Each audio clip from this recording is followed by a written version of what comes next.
Bismillahirrahmanirrahim. Assalamualaikum warahmatullahi wabarakatuh. Alhamdulillah, syukurillah, wala hawla wala quwata illa billah. Qul in kuntum tuhibbunallah fattabi'ukumullah wa yaghfir lakum dzunubakum wallahu ghafurur rahim. Bapak Ibu yang dirahmati Allah, tidak kata yang pantas kita aturkan saat ini kecuali rasa syukur kehadirat Allah Subhanahu wa taala yang telah memberi kita begitu banyak kenikmatan, terutama nikmat iman Islam, nikmat waktu, niat, semangat, hingga nikmat sehat, sehingga kita bisa hadir pada jamaah salat maghrib. Dilanjutkan dengan kajian ba'da maghrib ini insyaallah dalam keadaan sehat walafiat semua, amin. Bapak Ibu yang dirahmati Allah, judul malam hari ini memang judul yang menarik ini ya. Jadi diminta untuk menjelaskan tentang vaksin itu hak atau kewajiban. Maka untuk bisa menjawab vaksin itu hak atau kewajiban, kita butuh tahu vaksin itu apa. Kita butuh tahu bagaimana perbedaan antara sistem imunitas tubuh kita dengan vaksin itu sendiri. Karena tentu ini ada yang saling mengaitkan.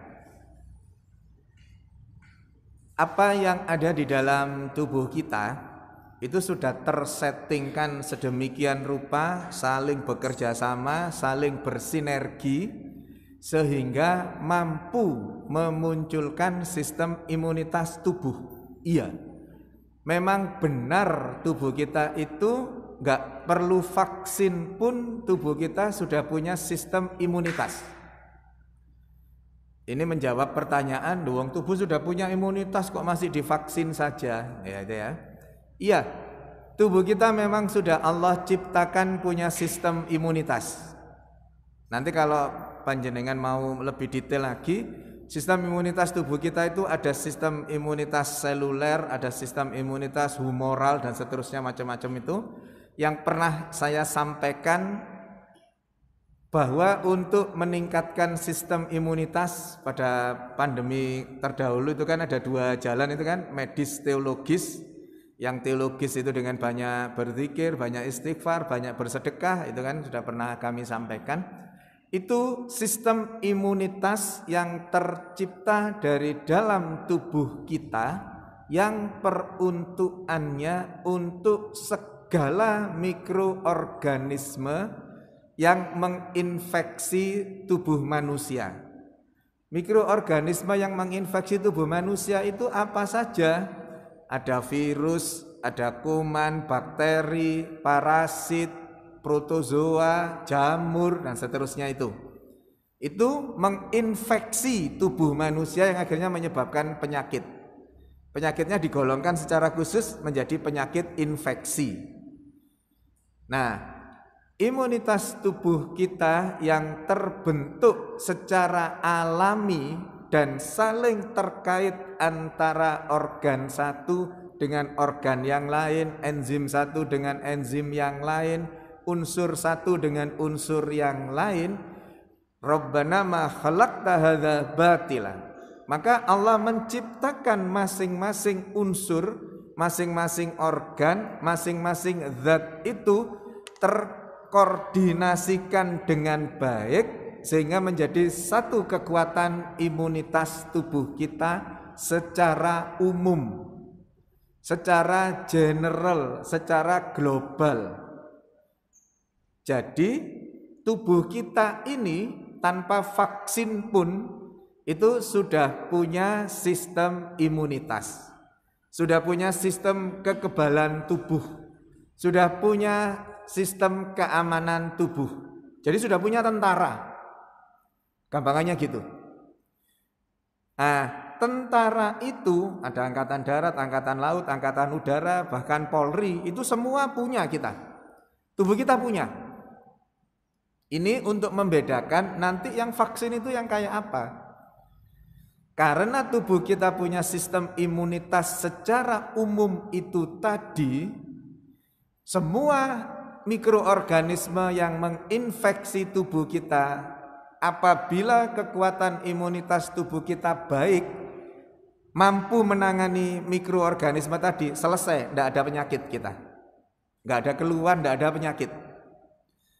Tetapi pada satu kondisi kita punya sistem imunitas tubuh diserang sama kuman, serang sama bakteri, bakterinya jumlahnya banyak, bakterinya bewandel-bandel, sistem imunitas tubuh kita tidak mampu menanganinya, maka butuh bantuan dari luar. Bantuannya berupa apa? Bantuannya berupa obat-obatan untuk membantu membunuh si mikroorganisme yang merugikan tubuh kita itu. Lah COVID gimana? COVID itu penyakit yang disebabkan, COVID itu singkatan dari coronavirus disease.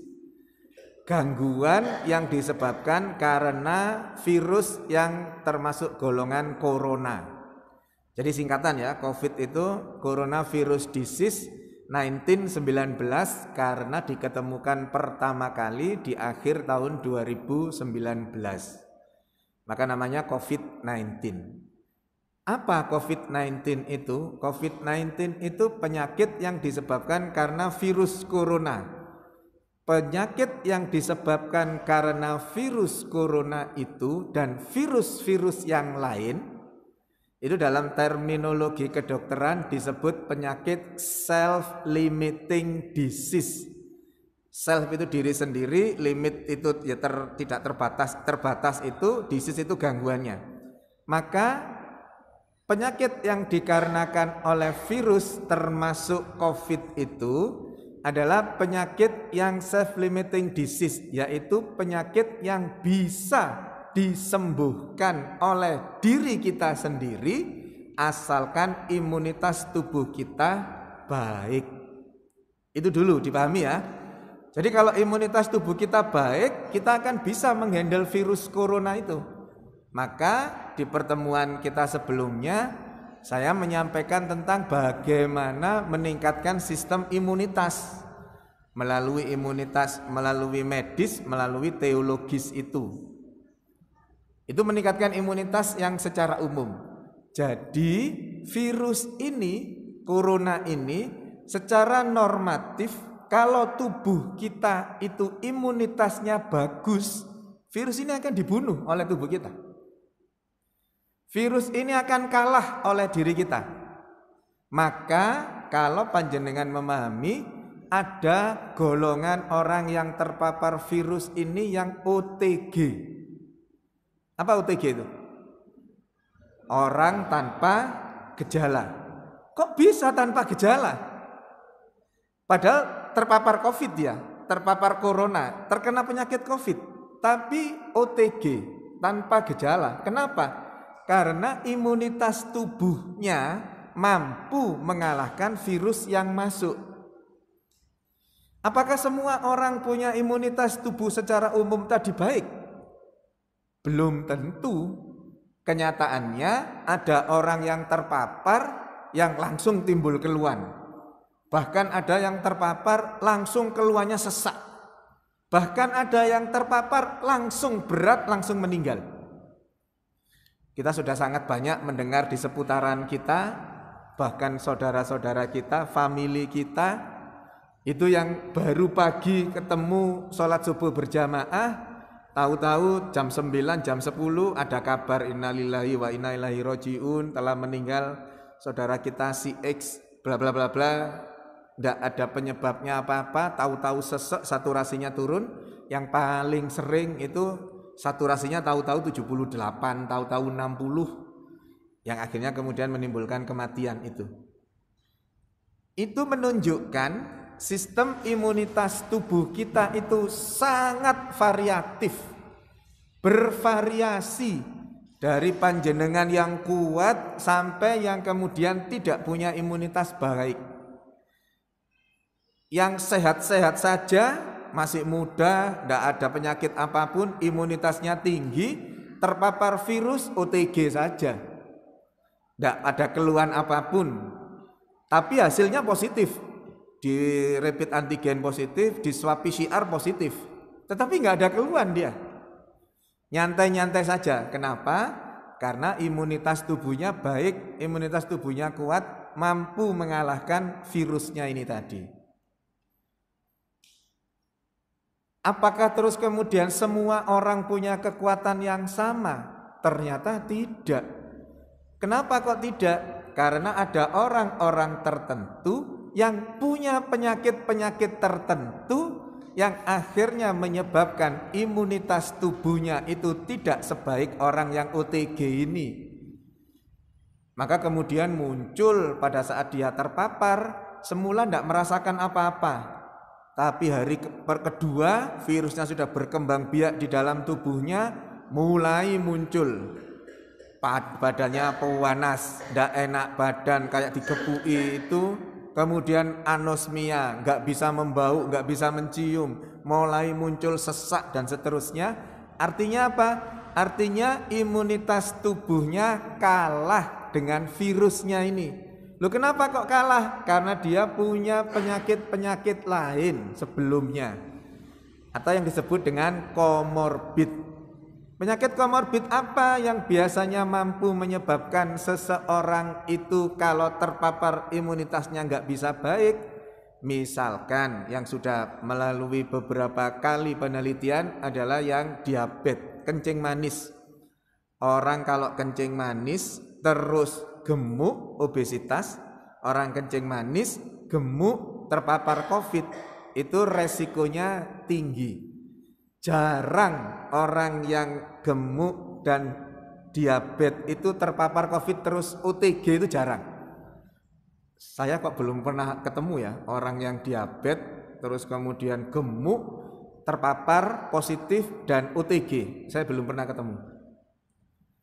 Selalu mereka yang seperti itu imunitas tubuhnya hancur, imunitas tubuhnya ngedrop. Semula bertahan, sudah saya isolasi mandiri di rumah. Pada saat itu kan cari rumah sakit sebegitu sulitnya. Rumah sakit Fatimah itu ada 13 tempat tidur, yang inden itu pada satu waktu bisa 27 orang. Tempatnya 13, tapi yang inden itu 27 orang. Jadi begitu pulang 2, kita telepon yang nomor urut 1. Urut 1, 2, ada pulang 2 ini. Gimana? Wis alhamdulillah sudah baik. Ya sudah, berarti tidak usah. Wis cukup di rumah saja, panjenengan bisa isolasi mandiri. Ada yang ditelepon innalillahi wa inna ilaihi rajiun, sudah meninggal orangnya. Ya sudah, urut nomor 3. Oh iya masih sesak, ya sudah bawa ke rumah sakit. Nomor 3, 4 ngisi kosongnya tadi itu, balik lagi penuh. Masih ada sudah kalong 4. Satunya sembuh, 2-nya meninggal, yang 2 dibawa ke rumah sakit. Terus seperti itu. Tadi saya ditanya, "Dok, gimana kondisi COVID saat ini?" Sempat turun, Bapak Ibu. Jadi yang saya sampaikan tadi itu 13 itu penuh terus. 2 pekan yang lalu itu sempat turun sampai turun jadi 5. Satu hari yang dirawat cuma 5 orang. Dari 13 cuma 5 orang. Berarti itu kan di bawah 50%. Wis alhamdulillah itu 40 sekian persen, alhamdulillah. Semoga ini turun terus kemudian bisa hilang. Ternyata naik lagi. Sekarang ini 9. Iya, Mas Alan itu drivernya Fatimah itu beliau. 9 orang yang dirawat sekarang. Jadi dari 5 naik lagi, sekarang 9 orang lagi. Maka kita harus paham bahwa iya, kondisinya memang masih pandemi. Terlepas dari naik turun, kita masih di era pandemi itu. Maka wala tulqu biaidikum ila takhlukati. Janganlah diri kita ini kita masukkan dalam kebinasaan dengan kemudian secara ugal-ugalan saja meremehkan COVID. Enggak, Bapak Ibu, COVID itu ya ternyata ya memang mematikan betul. Kami yang di rumah sakit itu wah ketir-ketir pokoknya. Kalau ada penderita yang gemuk kemudian diabetes itu kami ketir-ketir ini. Wah ini harus ekstra ini penanganannya. Nah, perbedaan yang OTG, ringan, sedang, berat, bahkan kemudian butuh ICU dan meninggal itu sangat tergantung kepada kondisi tubuh masing-masing. Pada saat tubuhnya punya imunitas tinggi, mampu menangani virus corona itu dengan baik, OTG sekian hari selesai sembuh, sudah. Sementara ada yang mengalami sampai keluhan, berat, bahkan meninggal. Nah, ini dua kondisi yang berseberangan yang jauh sekali. Lah masyarakat Indonesia gimana? Masyarakat Indonesia apakah masuk kategori yang daya tahan tubuhnya tinggi, imunitasnya tinggi, atau yang sebagian besar imunitas tubuhnya tidak bagus? Saya tanya di ruangan ini saja. Di ruangan ini saja ada berapa ini? 250 orang ini ya. 250 orang ini yang diabetes berapa orang? Atau yang hipertensi sudah berapa orang? Enggak tahu. Karena enggak pernah ngukur tensi, karena enggak pernah ngukur gula darah. Kalau data yang ada di Indonesia ini, itu rata-rata penderita hipertensi itu sekitar 40 sampai 50%. Penderita hipertensi itu. Kenapa? Karena hipertensi itu menjadi kategori ma anzalallahu da'an illa anzalallahu sifaan ilal harman. Allah kalau membuat penyakit itu juga akan mengirimkan obatnya kecuali tua. Jadi kondisi tua itu nanti seseorang yang selama sebelum-sebelumnya tidak hipertensi, pada perjalanannya akan ketemu sama hipertensi itu.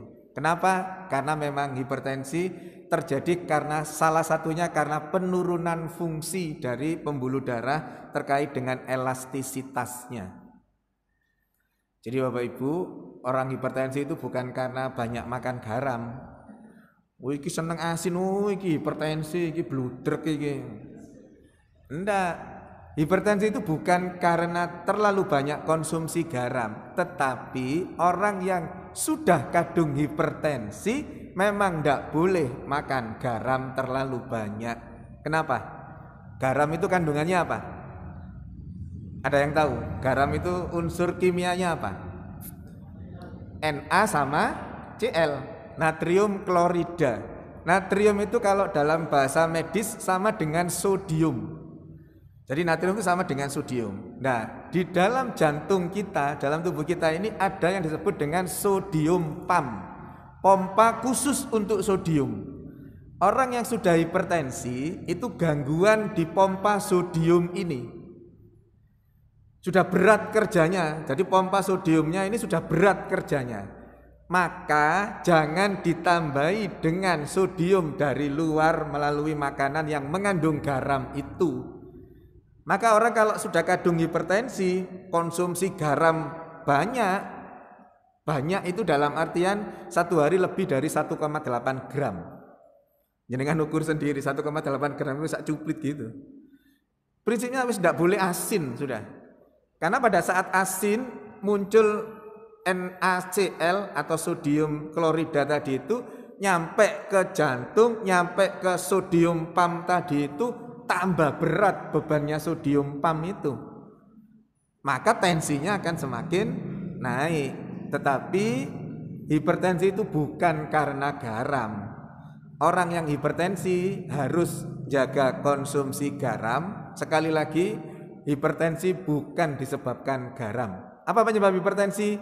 Salah satunya terjadi penurunan elastisitas dari pembuluh darah yang mestinya bisa elastis, karena usia elastisitasnya turun. Jadi tidak bisa kemot-kemot lagi gini, diem gini aja. Itu yang menyebabkan hipertensi.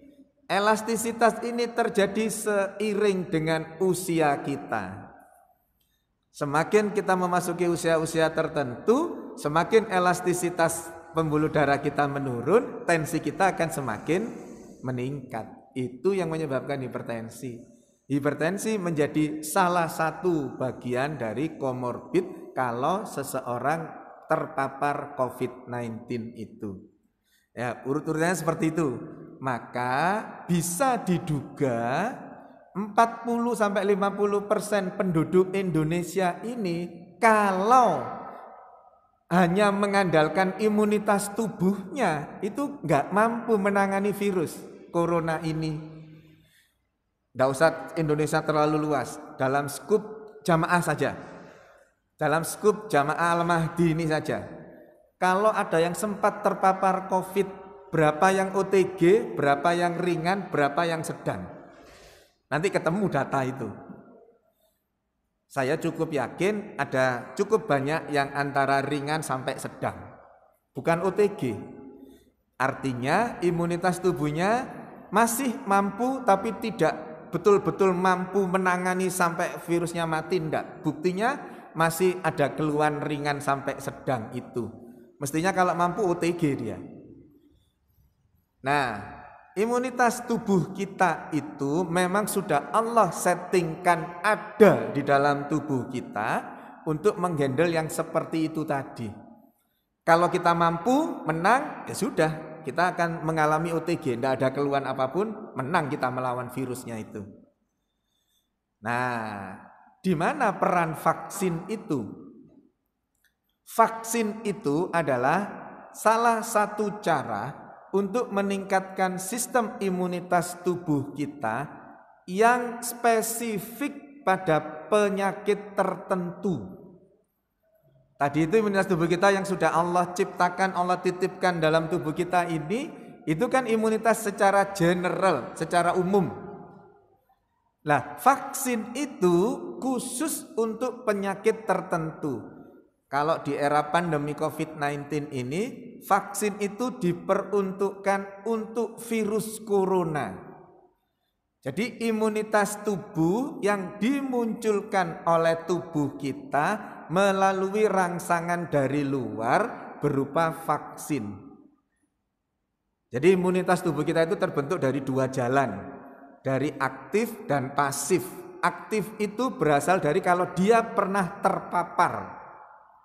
Jadi dia kena virusnya, kena coronanya dalam hal ini, terkena COVID, terus kemudian sembuh, titelnya LC, ya, LC itu kayak Ustadz Hadi Hidayat, cuman Ustadz Hadi Hidayat itu L-nya besar, C-nya kecil, ini ndak, L-nya besar, C-nya besar, lulusan COVID, LC, bisa sembuh, sistem imunitas kekebalan tubuh khusus untuk COVID-nya terbentuk.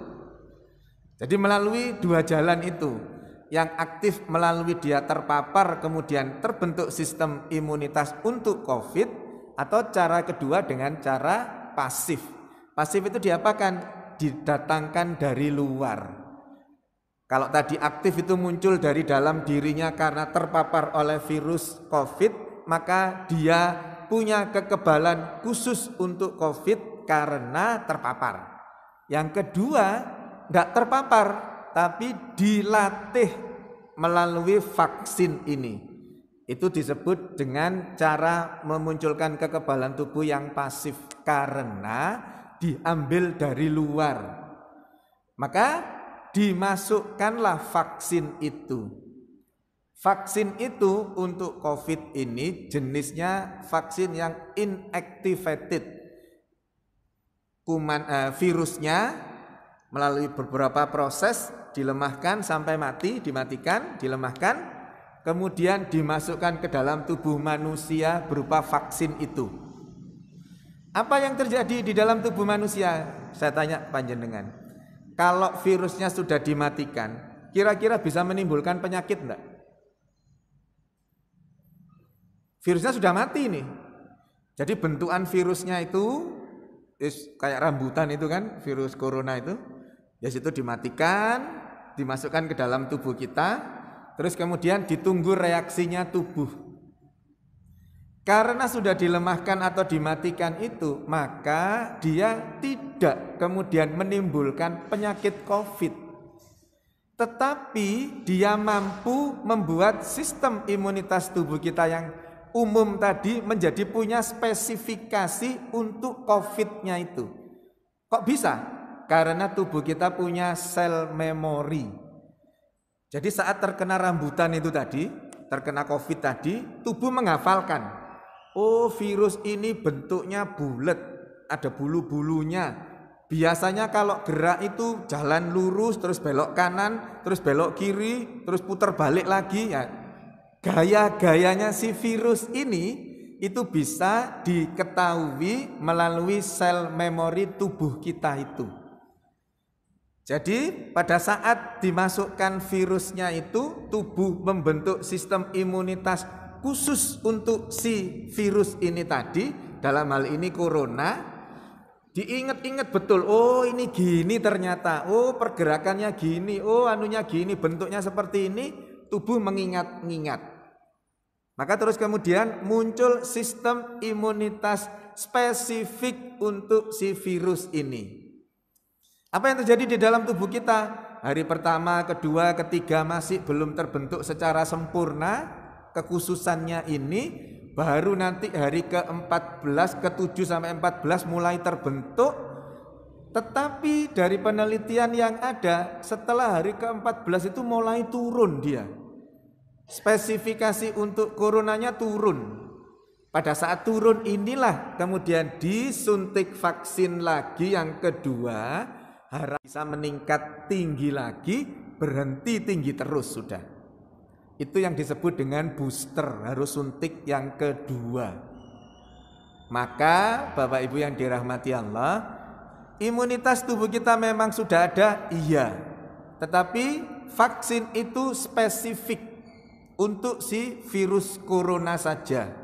Untuk vaksin corona tentunya. Vaksin COVID ini khusus untuk virus corona saja. Maka setelah divaksin orang itu punya kekebalan, setelah 2 kali tadi divaksin punya kekebalan tinggi khusus untuk COVID. Suatu saat kalau kemudian Allah izinkan terpapar COVID, entah pada saat apapun itu kemudian lalai, kemudian virusnya masuk ke dalam dirinya, begitu virus masuk, imunitas tubuhnya sudah paham kan, oh iki sing biyen iku lho, sing waktu kene divaksin, ya wis iki viruse, oh wis tahu. Si tubuh kita kekebalannya sudah tahu, oh alah iki ya wis, ayo dibentuk strukture, terbentuk, dibunuhlah si virus tadi itu. Maka orang yang sudah vaksin COVID dalam hal ini, suatu saat kalau toh terpapar COVID itu efeknya bisa OTG, bisa ringan saja. Kok bisa? Karena dia sudah punya kekebalan khusus untuk si corona itu. Yang rancu di masyarakat adalah orang kalau sudah COVID, orang kalau sudah vaksin tidak akan kena COVID, gitu kan? Ya. Atau ada ungkapan, duh mari vaksin kok kena COVID. Ya ada ungkapan seperti itu kan. Bapak Ibu yang dirahmati Allah, gak ada hubungannya antara vaksin dan terpapar atau tidak. Setelah saya ceritakan tadi, vaksin ini untuk apa? Untuk kekebalan tubuh pada saat ada virus masuk.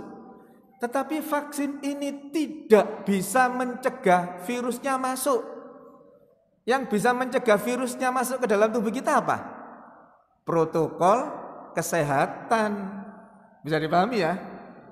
Jadi bukan berarti kalau sudah divaksin terus gak kira kena corona. Enggak. Ibaratnya vaksin itu seseorang naik motor, vaksin itu helmnya. Apakah orang kalau sudah orang naik motor pakai helm itu pasti tidak kecelakaan? Enggak kan? Tergantung kepada nyetirnya, tergantung kepada mobil lain, tergantung kepada sepeda motor lain. Tetapi apabila orang yang pakai helm ini tadi waktu naik motor, pakai helm, kemudian qadarullah kecelakaan, dia tabrakan dengan senggolan dengan sepeda motor lain, kemudian kepalanya terbentur aspal, karena pakai helm, terbentur aspal, enggak apa-apa kepalanya. Kepalanya ya ndak aja lecetnya, paling pusing-pusing sedikit. Dibandingkan dengan dia naik motor, ndak pakai helm, kemudian kecelakaan, kepalanya terbentur aspal secara langsung karena ndak pakai helm, maka fatal akibatnya.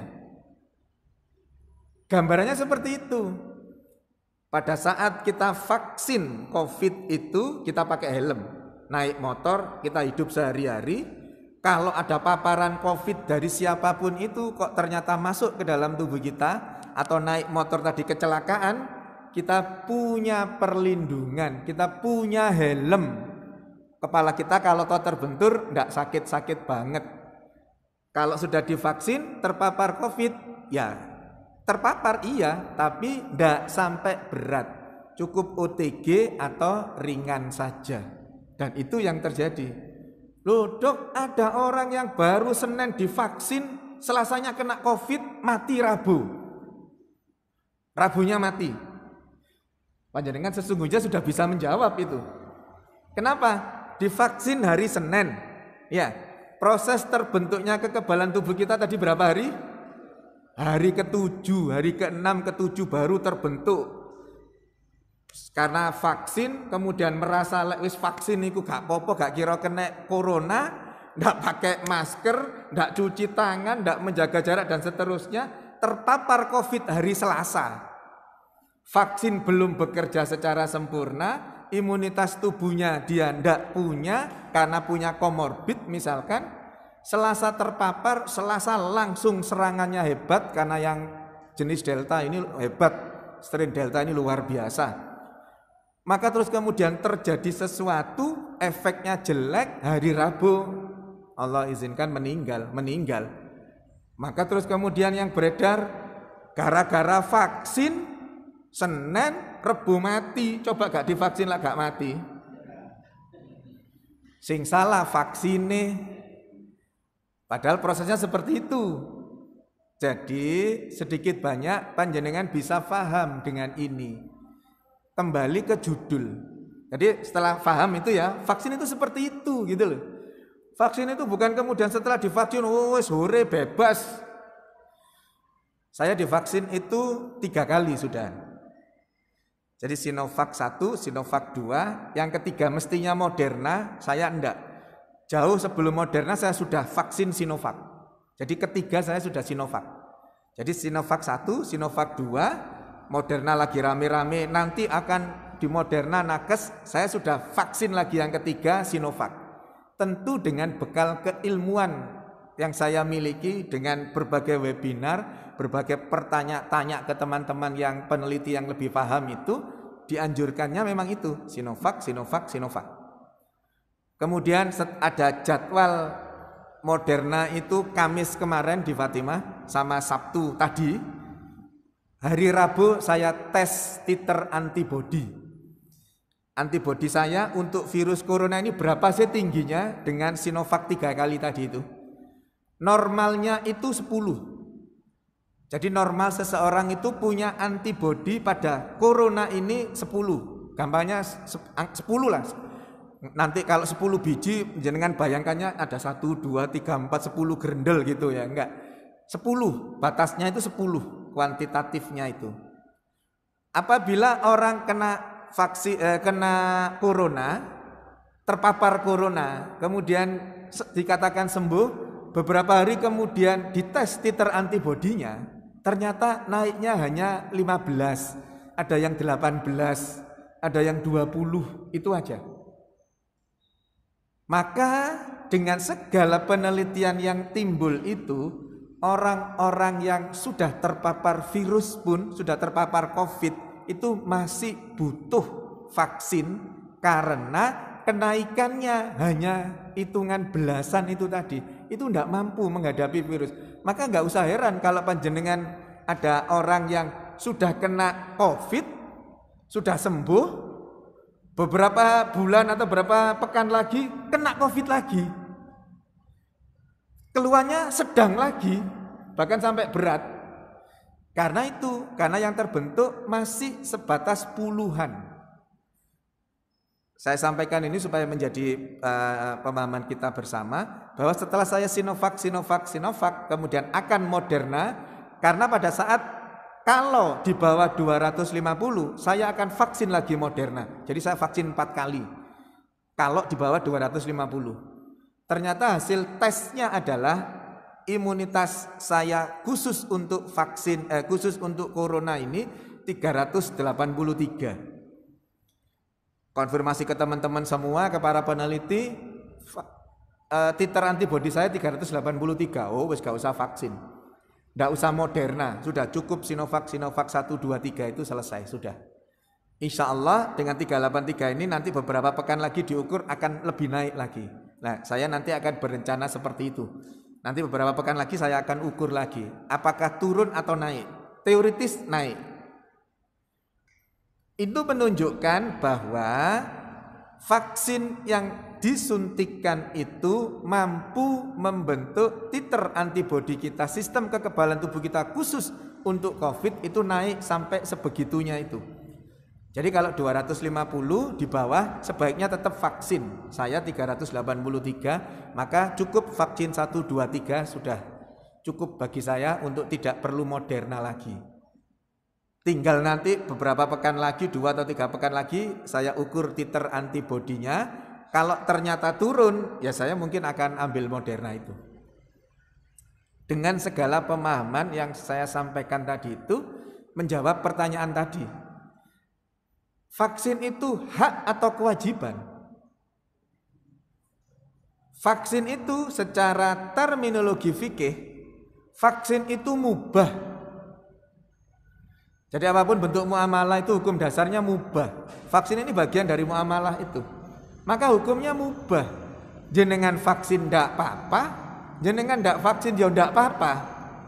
Jenengan vaksin bukan mendapatkan pahala, jenengan ndak vaksin juga ndak berdosa. Mubah saja. Tetapi saya sebagai seorang dokter yang insya Allah tahu kondisi pandemi ini seperti apa, saya menyarankan panjenengan untuk vaksin. Kok bisa? Kenapa? Itu tadi. Wong yang terpapar COVID saja, yang LC saja, lulusan COVID, itu hanya di angka 15, 20, 25. Tidak mampu menghadapi serangan virus corona berikutnya. Maka supaya bisa melebihi angka 250 itu, kita harus vaksin. Itu alasan pertama. Alasan kedua, kajian fikihnya apakah vaksin itu haram atau halal? Apakah ada kandungan babi atau tidak? Untuk COVID ini sampai saat ini MUI sudah mengeluarkan sertifikasi halal untuk Sinovac itu. Artinya apa? Artinya sudah boleh dipakai untuk kita umat muslim. Keamanannya BPOM, Badan Pemeriksa Obat dan Makanan, mengeluarkan sertifikasi, mengeluarkan surat izin edar untuk Sinovac ini untuk divaksinkan. Artinya apa? Artinya aman dan efisien, punya manfaat dan aman. Maka Sinovac beredar, diizinkan oleh BPOM izin edarnya, dibolehkan oleh MUI karena halal. Maka itu tadi, haram halal sudah enggak, sudah halal. Yang kedua karena sudah halal itu tadi. Yang ketiga, kenapa kita harus vaksin? Karena supaya terbentuk yang disebut dengan herd immunity. Herd immunity itu kekebalan kelompok. Kalau 70% dari sebuah komunitas itu sudah punya kekebalan, maka virus ini akan selesai. Logikanya gini, 70 orang, 10 orang ya, 7 orangnya sudah punya kekebalan herd immunity tadi itu, melalui vaksin atau melalui terpapar secara langsung tadi itu. Kemudian ada virus, virusnya mencelok ke orang yang satu ini, yang sudah punya kekebalan tadi itu. Di situ diajar virusnya, wong karena sudah tervaksin, sudah punya imunitas, diajar vaksinnya, tidak sempat berkembang.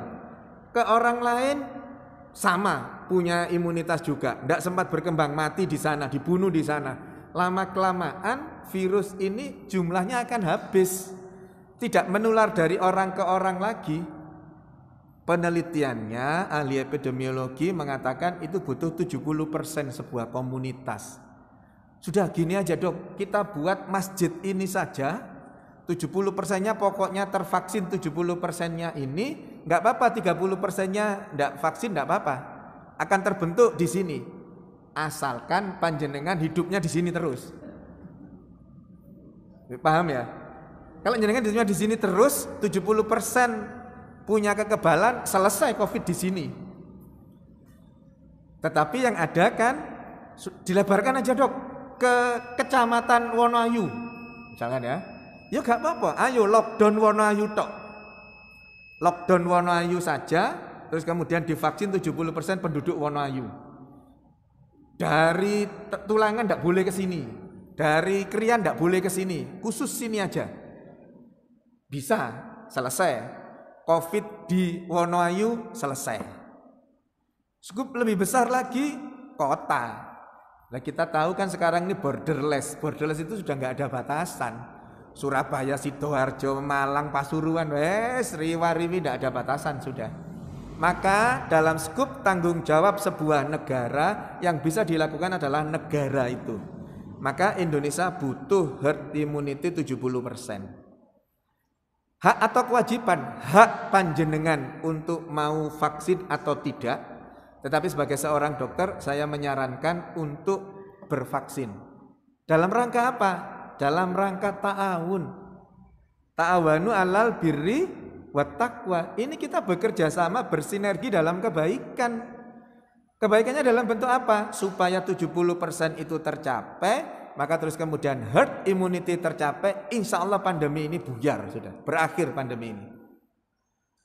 Kenyataan yang di lapangan, di WA group kita masing-masing saja dalam skup kecil, mereka yang setuju dengan vaksin, yang mereka kemudian vaksin, itu enggak rame di grup. Tapi yang enggak setuju sama vaksin, enggak setuju sama vaksin, yang kontra sama vaksin, tiap saat akan mengeluarkan mengupload vaksin itu ini banyak wes. Sementara yang mau vaksin diam saja, tidak mengcounter itu. Nah, proporsi ini yang mengkhawatirkan Bapak Ibu. Proporsi ini yang mengkhawatirkan. Yang setuju vaksin diam-diam saja, ya sudah saya vaksin aja. Buktinya apa? Banyak yang minta ke kami untuk divaksin. Karena belum vaksin, insya Allah karena dengan pemahaman itu bahwa ya memang harus divaksin kita itu. Yang 30% ini geraknya panjenengan di grup panjenengan lagi itu toh. Yang kontra vaksin itu tiap hari sudah. Yang pro vaksin gak usah direken gini vaksin aja pokoknya sudah. Khawatirnya kalau yang kontra vaksin tadi masuk 30% enggak masalah. Silahkan. Boleh enggak vaksin. Masalahnya yang 30% ini tiap hari mempengaruhi yang lain. Khawatirnya nanti terus kemudian jadi 50% yang tidak vaksin itu. Kalau 50% vaksin, 50% tidak vaksin, tidak bisa terbentuk herd immunity itu, maka pandemi ini akan terus ada. Maka bagi semua saja yang ada, mau di sini, mau yang di YouTube atau dimanapun, yang tidak mau vaksin, sudahlah berhentilah untuk diri panjenengan sendiri. Itu hak panjenengan. Sudah saya tidak vaksin, saya memutuskan untuk tidak vaksin. Sudah, iya. Berhenti di panjenengan. Kalau panjenengan sebagai kepala keluarga, anak-anaknya, istri panjenengan, gak usah vaksin. Sudah, stop di situ. Bagi panjenengan yang mau vaksin, sudah vaksinlah. Biar nanti kemudian tugas pemerintah yang memberi penjelasan, bla bla bla macam-macam sudah tugas pemerintah itu. Saya dalam hal ini yang membantu menjadi bagian dari dakwah itu untuk ta'awanu alal birri wat taqwa itu tadi. Maka kalau kita faham itu kemudian kita memutuskan untuk vaksin, maka akan memperoleh kesehatan itu, kekebalan itu. Jadi vaksin itu hak atau kewajiban? Hak panjenengan. Tetapi di sisi lain menjadi sebuah kewajiban kalau kita melihat dalam skup besar rumah tangga yang namanya Indonesia ini. Panjenengan boleh tidak percaya sama pemerintah dalam hal apapun, tetapi dalam hal herd immunity ini kita harus jalankan program pemerintah itu. Kalau masuk ke mall kok harus bawa sertifikat vaksin, kebijakan salah itu.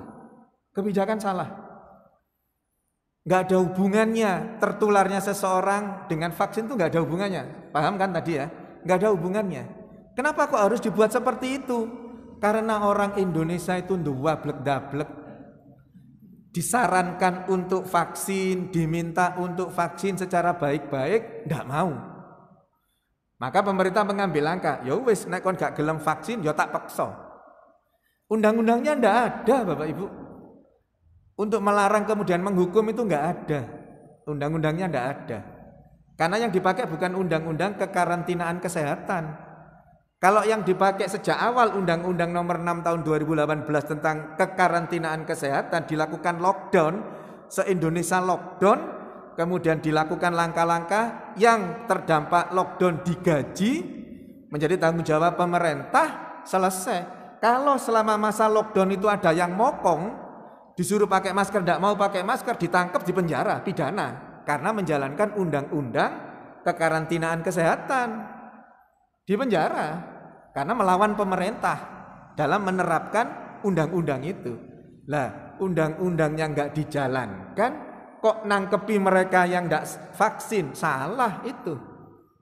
Nggak ada undang-undangnya. Tetapi itu tadi, orang Indonesia kalau dibiarkan, disarankan, dianjurkan, nggak dilakoni. Maka terus kemudian dibuatlah aturan seperti itu. Mau berangkat kemana harus nunjukkan sertifikat vaksin.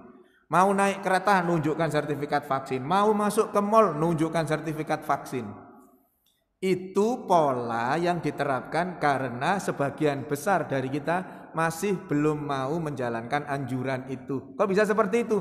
Karena yang kontra vaksin tiap hari mempengaruhi orang lain untuk jangan mau vaksin. Kalau sama-sama diamnya insya Allah lebih banyak yang sadar, yang paham, kemudian melakukan vaksinasi itu. Jadi itu Bapak Ibu ya, proporsinya vaksin itu seperti itu, hak atau kewajiban, hak panjenengan, karena fikihnya itu mubah. Enggak haram, enggak juga itu sunnah, kalau menjalankan itu dapat pahala gitu, enggak. Dalam skup vaksin, dalam skup kita hidup bernegara ini, akhirnya menjadi sunnah pada saat kita membantu untuk herd immunity itu. Gitu ya, insya Allah jenengan paham sekarang dengan vaksin, bahwa pada saat setelah divaksin pun itu ya masih harus menerapkan 6M itu. Dalam bahasa saya enggak 6M sebenarnya. 6M itu memakai masker, mencuci tangan, menjaga jarak, menurunkan mobilitas, menghindari kerumunan, makan jangan bersama-sama. Karena makan bareng-bareng itu enggak pakai masker, ngobrol, lah itu potensinya besar. 6M itu. Kalau bagi saya itu enggak perlu 6M, cukup 2M. Apa 2M itu? Manut Muhammadiyah. Wis ta, manut Muhammadiyah, pandemi ini selesai. Wong pimpinan pusat sudah menurunkan maklumatnya. Majelis Tarjih sudah mengeluarkan fatwanya bagaimana dengan vaksin, bagaimana dengan protokol kesehatan, bagaimana kita harus sholat berjamaah dan seterusnya itu. Maka pada saat kita manut dengan Muhammadiyah itu sesungguhnya selesai. Itu saya tulis di Matan. Monggo panjenengan kalau mau baca di majalahnya Muhammadiyah, pimpinan wilayah Muhammadiyah Jawa Timur, Matan, itu saya menulis 2M, manut Muhammadiyah. Dan pandemi ini enggak selesai dengan 2T. Kan kemarin ada yang nyumbang 2T ya, tapi bohong, kena prank ya. Nggak cukup dengan 2T. 2T itu apa? Tola tole. Gak ngelakoni apa-apa, tola tole. Gak waras pandemi ini kalau dengan tola tole aja ya. Jadi itu ya Bapak Ibu yang dirahmati Allah. Semoga ada manfaatnya. Ada yang mau ditanyakan? Silakan. Monggo. Nggih. AstraZeneca 1. Ya. Kedua, vaksin macam-macam. Ada juga berikan vaksin gotong royong. Ya. Terus yang ketiga, data COVID pada COVID-19 itu Ya. Vaksin bisa macam-macam. Ada jenis vaksin yang dilemahkan tadi itu, ada jenis vaksin yang diambil dari virusnya itu kemudian dipreteli gampangannya ya. Dipreteli, diambil RNA-nya tok, mRNA-nya tok, kemudian dimasukkan. Itu yang Moderna. Yang Sinovac itu dilemahkan, dimatikan, dimasukkan utuh. Yang AstraZeneca berbeda lagi perlakuannya. AstraZeneca lebih rumit perlakuannya. Prinsipnya nanti ada lagi yang punyanya Amerika itu, Nusantara. Vaksin Nusantara yang dibawa oleh Dr. Terawan itu Itu bukan produknya Dr. Terawan, itu produksinya Amerika yang kemudian kerjasama dengan beliau untuk dilakukan uji klinis. Digembar-gemborkan tidak karu-karuan, saat ini masih uji klinis 2. Uji klinis itu harus sampai 3. Jadi uji klinis 2, makanya butuh panjenengan di WA ya. Dukung vaksin Nusantara, ngeklik macam-macam itu. Nah, itu sebenarnya tidak perlu seperti itu. Kalau memang bagus barangnya, ya bisa, nggak usah seperti itu. Nggak, Sinovac kan tidak butuh gitu-gitu itu kan. Diteliti, uji klinis 1, 2, 3 lolos, masuk ke BPOM, ke MUI dapat sertifikat, selesai. Nah, masing-masing jenis vaksin tadi itu, mereknya macam-macam tadi itu, ada yang sejenis tapi mereknya beda, ada loh.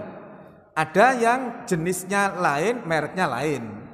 Maka masing-masing vaksin itu diuji klinisnya, diuji mana yang terbaik dari masing-masing itu.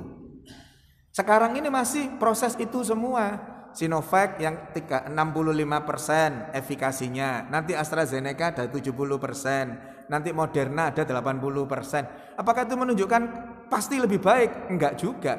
Tergantung kepada masing-masing individu. Kenapa? Karena keberhasilan vaksin itu tergantung kepada yang divaksin juga. Menginjak pertanyaan, jadi jenisnya macam-macam karena memang bentuk dari masing-masing jenis dari vaksinnya itu berbeda-beda cara membuatnya, maka ada merek macam-macam. Kemudian komorbid ya. Yang kedua, komorbid itu seberat apa sehingga mampu membuat orang yang terpapar COVID itu menjadi. Maka komorbid yang saya sampaikan tadi itu, komorbid yang diabetes dan kegemukan itu membuat semua aspek metabolisme di dalam tubuh kita itu lemah semua. Sementara COVID ini, coronavirus ini pada perjalanannya menyebabkan kadar gula darahnya meningkat juga. Mereka yang normal saja pada saat terpapar COVID itu kadar gula darahnya tinggi. Apalagi mereka yang sudah kadar gula darahnya tinggi, kena COVID tambah tinggi, akhirnya nanti terjadi shock. Apalagi nanti kemudian muncul yang disebut dengan badai sitokin storm. Itu dahsyat sekali, semua organ tubuh membuat sistem imunitas masing-masing sendiri-sendiri yang kemudian akhirnya timbul badai sitokin itu. Maka komorbid itu akan sangat mempengaruhi proses perkembangan virus di dalam tubuh seseorang, termasuk efek yang timbul. Komorbid yang paling ditakuti adalah diabetes dan kegemukan itu tadi. Apalagi satunya? Gotong royong. Vaksin gotong royong itu ada sekelompok orang yang ingin mendapatkan akses untuk membeli vaksin itu tidak melalui pemerintah. Jadi perusahaan-perusahaan itu ingin memvaksin karyawannya. Saya tidak ingin mengganggu pemerintah dalam menyiapkan vaksin untuk masyarakat yang lain. Untuk yang karyawan ini kami bersedia membayar. Vaksin gotong royong itu bukan merek loh Pak. Bukan vaksin gotong royong itu sama dengan Sinovac, bukan.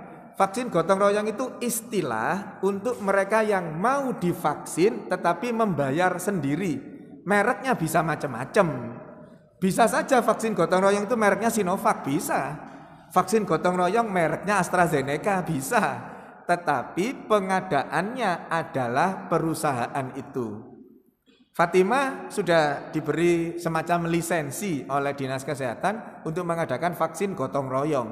Saya sudah ketemu dengan Ketua Kadin untuk Pak, kalau ada karyawan panjenengan yang mau untuk vaksin gotong royong, silahkan daftarkan ke kami, nanti koordinasi dengan Dinkes, bayar ke Dinkes sekian, kemudian bisa kami suntikkan.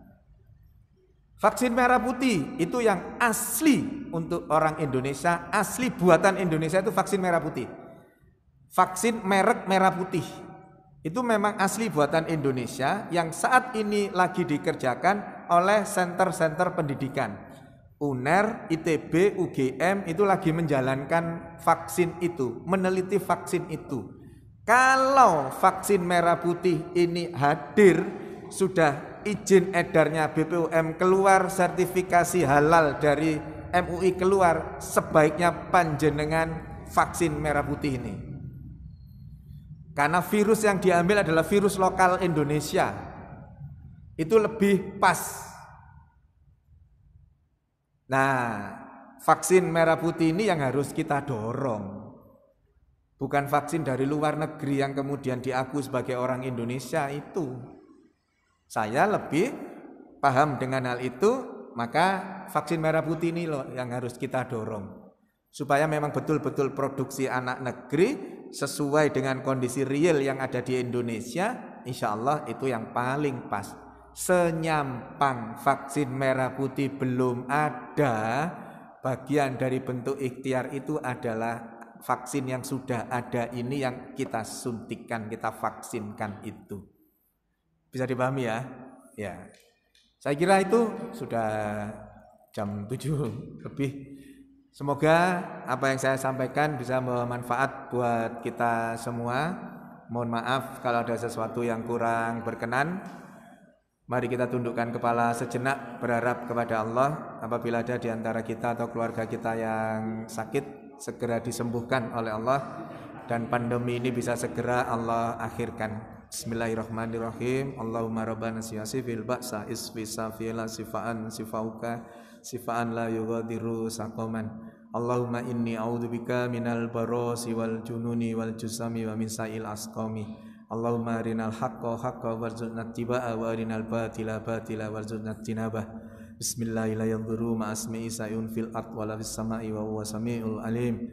Rabbana la tuzigh qulubana ba'da idh hadaitana wa hab lana min ladunka rahmah innaka antal wahhab.